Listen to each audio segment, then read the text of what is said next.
missed that intro. So it's been a while since I've done one of these. So let's just launch straight into it. Welcome back to the TheNewSam Reviews, and today we've got a Transformers toy review for you. A figure that, well, admittedly I kind of, was off and on thinking whether or not I wanted to get it. It started to grow on me as I started to see more pictures of it and actually got to see it in package. And then it became official in the show. So we just kind of ran with it. I am, of course, talking about Transformers Prime Beast Hunters, Voyager class Optimus Prime.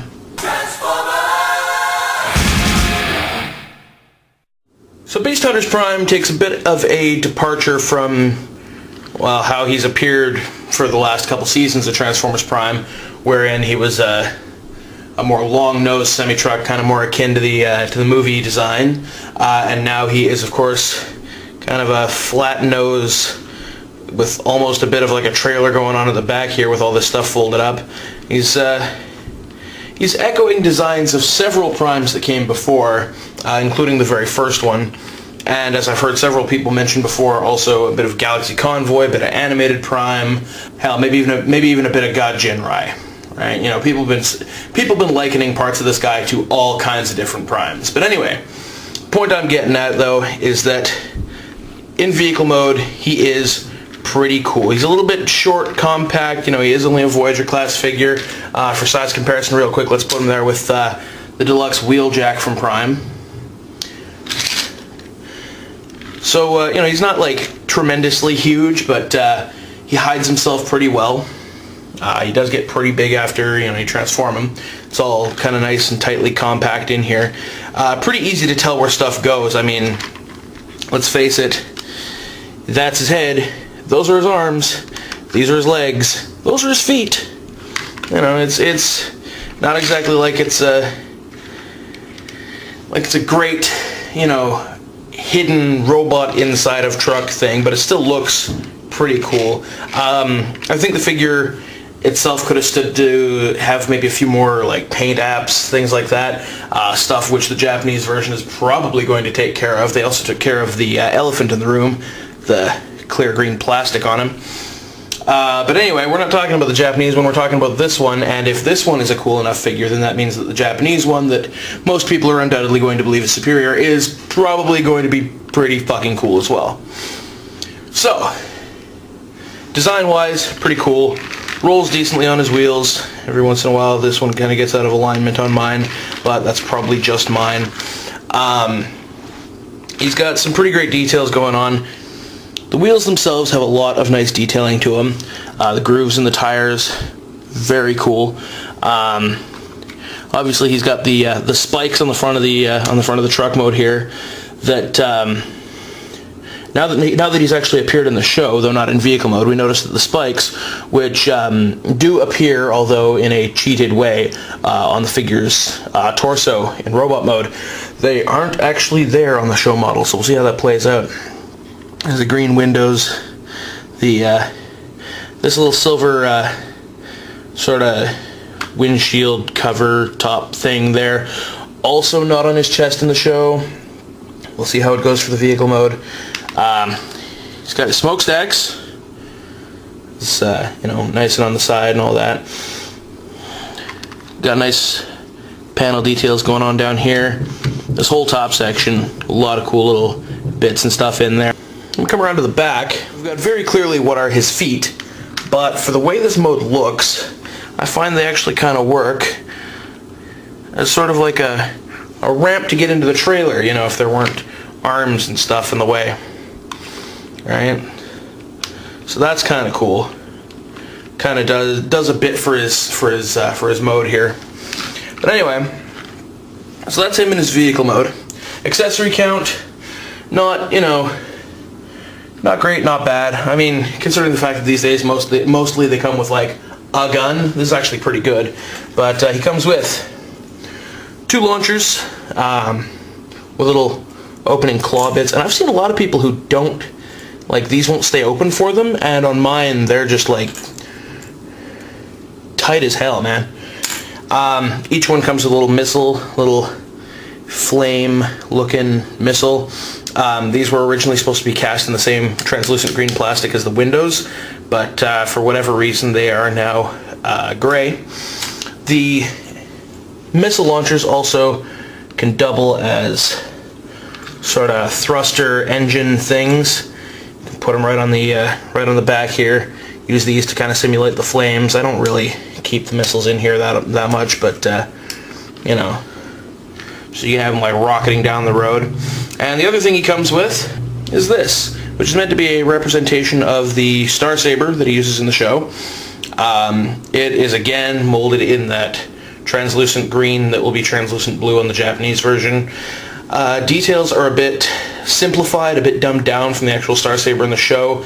The shape of the blade is also considerably different. But, you know, for what it is, it's a nice accessory. I mean, it's a big honking sword. And if you want to keep it on him in vehicle mode, it can just peg right into the top up here. And now we got Prime all decked out, ready to kick some ass. There is, before I get into the transformation for the robot mode, a sort of a fan mode. You know, I don't believe it's official in any way, shape, or form, but basically if you unpeg those, fold those up or down depending on your preference, and, you know, splay them out however you feel, and maybe point the engines backwards or whatever, right? You can make sort of like a... Let's just get the other one here. See what I'm talking about. That way, that way, that way. Give them sort of like a flying truck kind of mode. Which, you know, it's kind of cool. It's at least another use for the figure. It's not like he's a triple changer or nothing, but it's, you know, it's really cool. You can have him, like, flying around, doing his thing. Hello, camera. How are you? Anyway, from here, let's just skip straight to the transformation to the robot mode. So we'll unpeg the Star Saber. We don't really have to. But I like to keep all my stuff unpegged while I'm doing this. We'll kind of put those off to the side for now. Transformation's pretty easy. Once you've got the wings unpegged from the sides here, basically just flip that whole section out of the way. Come down here. And these, everything is actually tabbed together really well in this figure for the vehicle mode. See, these right here, which are tabbed into his legs, alright? Fold these down. It'll free these up to fold out. That whole section can just kind of fold out of the way too now. Come over here, where his arms are tabbed into his legs, untab those. Legs kind of just fold out. This whole section, it's actually getting ahead of me here, rotates around. That'll create his chest. There's the spikes I mentioned before. This whole bit actually folds this way. The wheels peg together. The spikes come down here. And then as we bring the arms out, head up, this section can now fill in the back here. That way. That's how it goes. I know what I'm doing. And the whole backpack unit kind of comes down, and right in here there's little notches that you can tab the backpack into. Fold his heels out. Arms come down, and everything basically just gets tabbed in, locked into place. And once everything's tabbed, locked into place, all that fun stuff, you're left with basically this. Now, this is not his full robot mode. This is not what the instructions tell you to do at all. This is kind of like a halfway in between. Maybe not well, a lot more than halfway, but anyway. It's, to finish off the robot mode, you actually fold the wings out, and you pop up these little shoulder bits here. You know, to what extent varies. If I'm having them out, I have them all the way up there. You know, give them, I've heard it referred to as a real super robot look. And we'll just kind of angle the legs out a bit. But anyway, when he first shows up in the series, of course, he's got his wings deployed as he's flying into battle to go, you know, fuck Megatron's couch. From here, of course, you can start giving him his weapons. You know, he can hold his launchers in either hand, or both in the same hand. Kind of like that. But the place that I tend to keep them is actually right back here. You can see the little hole that goes straight through to my wall here. That's two little holes through which you may peg the launchers to put them into a flight configuration, sort of like the engines that Prime has on his back in the actual show model. From here, you can of course also, that's one problem I keep having with mine, that does not tab solidly. It does on this side, it doesn't on that side. Again, probably just mine. But yeah, same hole that we had it in before. I didn't actually need to untab it at all, but we can plug the Star Saber in there and he can have it on his back in case he doesn't feel like using it, or of course you can pop it out, put it in his hand, pegs in pretty solidly, and he's ready to cut some fools. So, now that we're there, let's get on to some details. As we bring it closer, I angle my light a little differently, we can see that his eyes are definitely glowing that translucent green, which is a bit off for any Autobot in this show, especially Optimus, unless of course he's rocking some synth N. Details on the figure, very cool. Painted details, unfortunately, still very sparse. He's got some faux wheels molded into the backs of his legs, straight down into the side right here, which is kind of interesting considering he's got the full wheels out here. His backpack is kept mostly hidden by this whole wing assembly on his back, which is pretty cool, considering that's where his other wheels go. Now, he does have a bit of a facial grimace going on here. Yeah, kind of like he's an Optimus that's not very happy to see you. I might have preferred if they had gone with a mouth-plated version, or if they had gone like whole hog and given us kind of a mouth plate to flip up onto his face a la Galaxy Convoy.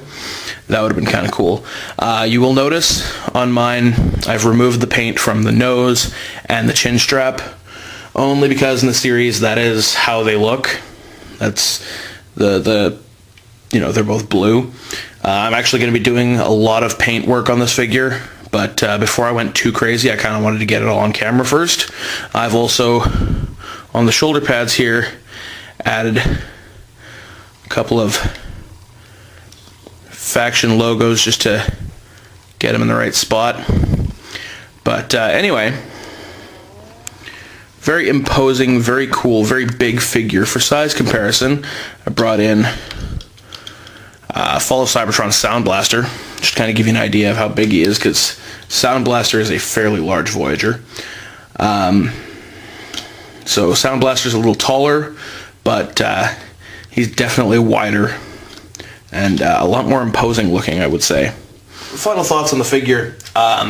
He's a very good toy, very solidly built. He is pretty hollow, like all of these parts here, which appear very solid, are in fact, of course, completely hollow inside to save on plastic costs and whatnot, but the result of that is a fairly hefty looking Voyager figure. He's, I mean, this is, for the most part, what Prime looks like now in the series, so anybody who's, you know, show completionist, you know, they want to get all the characters as they appear in the show, they're going to want to get this because, you know, this is Prime's new look. Few gripes, the green plastic throws it off a bit, and the lack of his best weapon that he used in his debut episode, the chain gun that he pulled off his backpack and slung under his arm.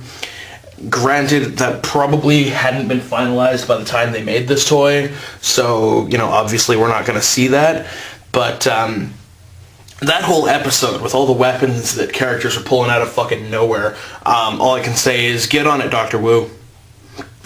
Do us a solid, get those weapons. Prime's even got a good place right on his arm here, the little tab that plugs into his leg for the vehicle mode. That'd be a great place to put a chain gun. So hopefully somebody gets on that. Here's looking at you, Dr. Wu. And that'll just add to the figure even more. He is a pretty awesome toy, though. You know, he's got a decent amount of articulation. I heard a lot of people talking about a lack of a waist swivel, or at least a waist swivel that didn't work on theirs. Mine definitely does work. It was a bit touchy at first, but once I got it past the first initial movement, it's been moving fine. The only problem that I've had, aside from this not tabbing in really well, is upon my first transformation of this figure, right up here, right in his collar, under his head there, I got some stressing in the plastic. Aside from that stress mark, and one where I've been plugging in the missile launchers, everything is fine on this guy. I haven't had any like major quality control problems. He holds together nicely. He shakes, his legs move a bit, but you know, he's still all solid when he's standing. I can bend him back this way, bend him forward this way. He's not going to fall over. He's good. Stable, sturdy, looks cool. It's his new body in the show. Basically, he gets my recommendation. If you're looking for a Voyager class Optimus Prime, and you know, you got like the $25 or whatever in hand that it'll take to get him, go for it. He's awesome. Anyway, hopefully this is sort of a return to form for the new Sam Reviews. I know this one was a little slapped together, but then again, at the same time, I haven't done one of these in months. Anyways, so I'll be back with more hopefully soon, now that I've got at least something close to an area where I can do this. Also, I did dig up, now that I've got my camera working again, I did dig up some older footage that I shot for things.